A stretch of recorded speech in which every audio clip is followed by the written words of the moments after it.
Hello and welcome back to another video. Today going to be talking about Forza Horizon's upcoming 10th anniversary, what we know so far about the update themed around its big birthday, and some other thoughts I have about what they could bring into the upcoming update. Before we get started, I should probably explain I've been playing the Horizon series ever since the first game launched way back in 2012, and I find it hard to believe this series is now 10 years old in exactly a month's time when this video goes live. Its actual birthday being the 23rd of October. I only ever actually had a PlayStation until the release of the original game, which persuaded me to also get hold of an Xbox 360 just so that I could play that first Horizon title. Anyway, on to what we actually know about the upcoming update, which will actually release on the 11th of October, a bit before the 10th anniversary of Forza, with the playlist then continuing after that. So apparently we can jump into Forza Horizon 5 this October to relive some of the series' most iconic gameplay moments, brought to life through an all-new story, so we're getting a new story mode, the return of fan-favourite music, which is going to be brought to us through a new radio station, and the adrenaline-fueled Midnight Battles mode, where you can score cars by winning head-to-head races, which is returning from Forza Horizon 3. There will also be a new Event Lab prop pack, they're calling it, so always good to see new props added to Event Lab, which I very much look forward to giving a go. It will be interesting to see what props they add. So yes, we're getting a new story mode, basically, which isn't all that exciting as a way to celebrate 10 years of this game, just to put another story in, which usually aren't all that great, so let's hope it's better than the ones we have at the moment. And an all-new radio station, including fan-favourite music, which I hope includes some of the great tunes from Horizon 1, which had the best soundtrack, I think, including, of course, Blue Monday, and this classic. I'm the cat with the bass and drum. I have actually gone back and listened to a lot of that original game's soundtrack after hearing about this anniversary update, and although a lot of it I didn't like at the time, there is so much nostalgia listening to that game's music now, and it has gone downhill quite a lot since then. When that game came out, the festival part of the game was huge, so they really focused on putting music in, whereas it kind of went a bit odd gradually as the games progressed.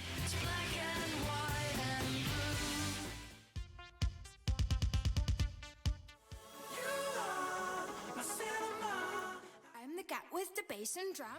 Farewell to the fairground.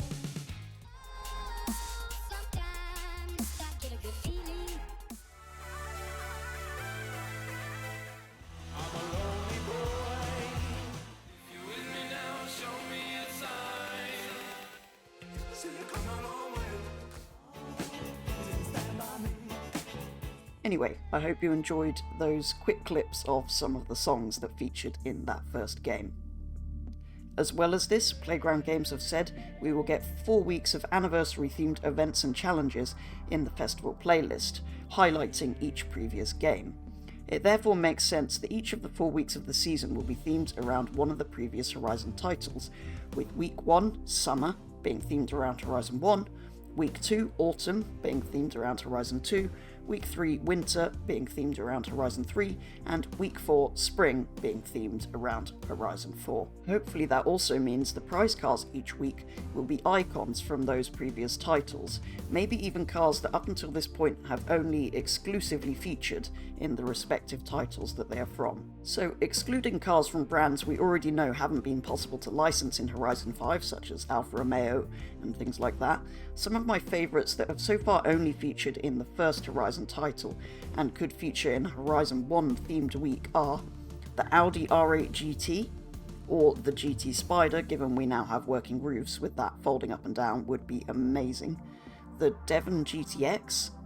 the Dodge Viper ACR X, the Ferrari 458 Spider, again with a working roof animation now would be amazing, the Ferrari F355 Challenge, the Ford GTX1, the Gumper Apollo, the Joss JT1, the Lamborghini Rebenton Roadster, again with the working roof, the 2006 Lotus Exige, the old one, and the SSC Ultimate Aero. The only exclusive that is interesting because of how stupid it is in Horizon 2 is the Nissan Juke Nismo RS, so I do actually really hope to see that return. And of course it would also be cool to see some of the cars from the Fast and Furious expansion, but I feel like that's less likely as that was kind of actually a separate game at the time. And maybe some roofs from Horizon 1 and 2, because the Porsche license meant they were removed after Horizon 2. So it would be good to see some of those added back in, but again, that's another brand to come back in, so I think it might not be that likely.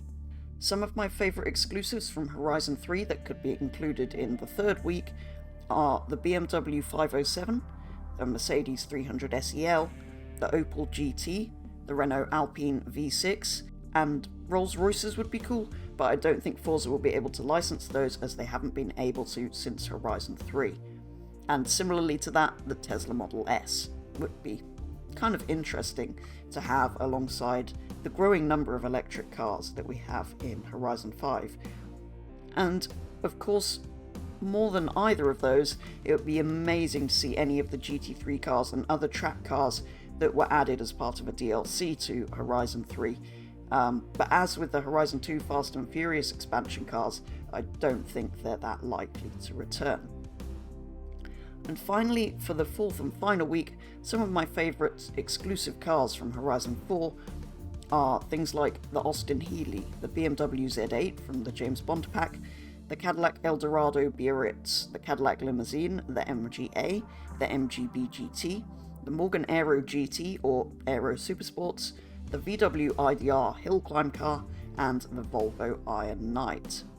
And a few more of my favourite cars that aren't exclusive to one Horizon title and have been in multiple previous titles that I would love to see return either in this update or another one further down the line are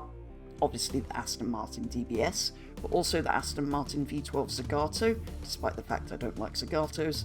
Aston Martin Vanquish, the BMW 850 CSI, the Eagle Speedster, which only recently returned in Horizon 4 after being a Horizon 1 exclusive, the GMC Cyclone, the Jaguar XK120, the Lamborghini Jalpa,